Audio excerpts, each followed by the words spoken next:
Saint Eulalia. Saint Eulalia descended from one of the most prominent families in Spain in 290 AD.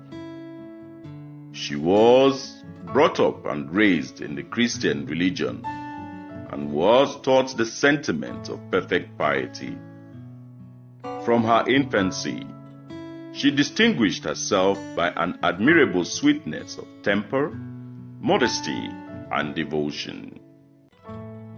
She showed a great love of the holy state of virginity, and by her seriousness and her contempt of dress, ornaments, diversions, and worldly company, she gave early signs of her sincere desire to lead a heavenly life on earth. Her heart was raised above the world before she was thought capable of knowing it, so that its amusements, which usually fill the minds of youth, had no charms for her, and every day of her life she continued to grow in virtue.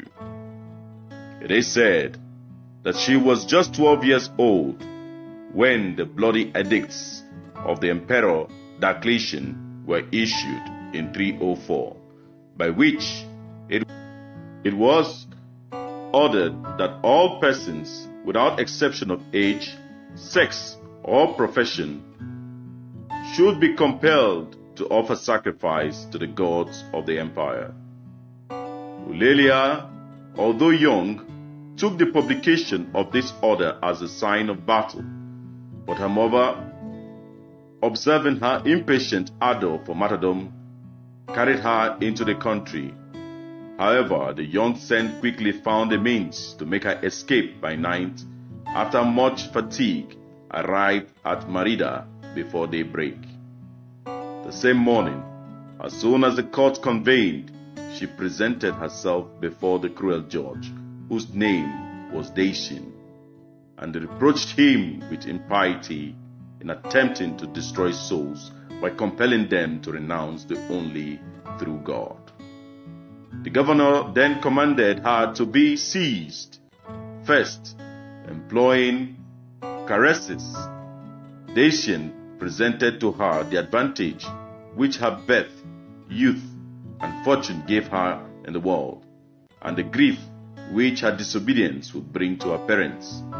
Seeing that these temptations had no effect, he began to threaten her, placing the most cruel instrument of torture before her eyes, saying to her, "All this you shall escape if you will but touch a little salt and frankincense with the tip of your finger."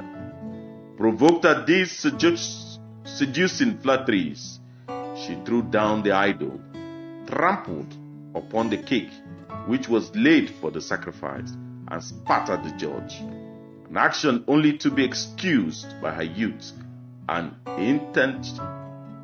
inattention under the influence of warm zeal and fear of the snares which were laid before her. Upon the judge's order, 2 executioners began to tear her tender sides with iron hooks, so as to leave the very bones bare. While this was happening, she called the strokes the trophies of Christ. Next, lighted torches were applied to her breast and sides, under which torments, instead of groans, nothing was heard from her mouth but thanksgiving. The fire at length, catching her hair, surrounded her head and face, and the scent was stifled by the smoke and flame. It is said that the white dove seemed to come out of her mouth and to wing its way upward when the holy matter expired, at which prodigy the executioners were so much terrified that they fled and left the body. Her relics are kept with great veneration at Oviedo, where she is honored as patroness. The Roman mythology mentions her name on December 10th.